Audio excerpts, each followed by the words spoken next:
ପଡ଼ିଆ ଦଶହରା ପଡ଼ିଆ ଯେଉଁଠି ଭକ୍ତି ସିଦ୍ଧାନ୍ତ ଆସିକି ଠାକୁର ଆସିକି ହରିନାମ କରୁଥିଲେ। ସେ ବହୁତ ଦିନ ତଳେ କଲିକତାରୁ ତାଙ୍କ ଡିସାଇପଲ୍ ମାନଙ୍କ ସହିତ ଆସିଥିଲେ ଏ ଜାଗାରୁ ରେଣ୍ଟ ଆଦାୟ କରିବା ପାଇଁ ଠାକୁରଙ୍କ ପାଇଁ। ତେଣୁ ଏଇ ଦୁର୍ଗା ମଣ୍ଡପରେ ସେ ବସିକିରି ହରିନାମ କରୁଥିଲେ ବହୁତ ସମୟ। ସେ ନିଜ ଘରକୁ ଯାଉନଥିଲେ, ପାଖତିକ ଘର। ଆଉ ଏଇଠି ଉଆସ ପୋଖରୀ ଅଛି, ଏଇ କଣ୍ଟା ବାଡ଼ ଅଛି ଏବଂ କିଆ କେତକୀର ବଣ ଅଛି ପାଖରେ, ଦେଖୁଛି ସୁନ୍ଦର। ଏବଂ କିଆ କେତକୀ ବଣର ସୁନ୍ଦର ବାସ୍ନା ଚାରିଆଡ଼େ ବିମୋହିତ କରୁଥିଲା। ତେଣୁ ଏଇଭଳିଆ ଏ ସୁନ୍ଦର ଜାଗାର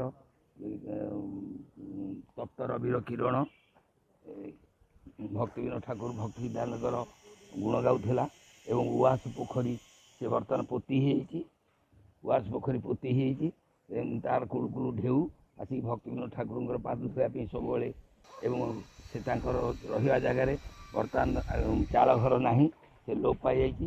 କିନ୍ତୁ ଏବେ ଗୋଟେ ନୂତନ ମନ୍ଦିର ତିଆରି ହେଉଛି, ତାହା ଗୌଡ଼ୀୟ ମଠ ତରଫରୁ ଏ ଭକ୍ତିବିନୋଦ ସିପାଟ ବା ଭକ୍ତି ସିଦ୍ଧାନ୍ତ ସିପାଟ ସେଇଟା ସେଇ ଜାଗାରେ ବର୍ତ୍ତମାନ ନୂତନ ମନ୍ଦିର ପ୍ରତିଷ୍ଠା ହେବ ମେ 10ରେ 2026ରେ। ଏଇ ଛୋଟି ମଙ୍ଗଳପୁର, ଏଇଠି ଭକ୍ତିବିନୋଦ ଠାକୁର ପ୍ରଥମେ ସେ ହରିନାମ ଗାଉଥିଲେ।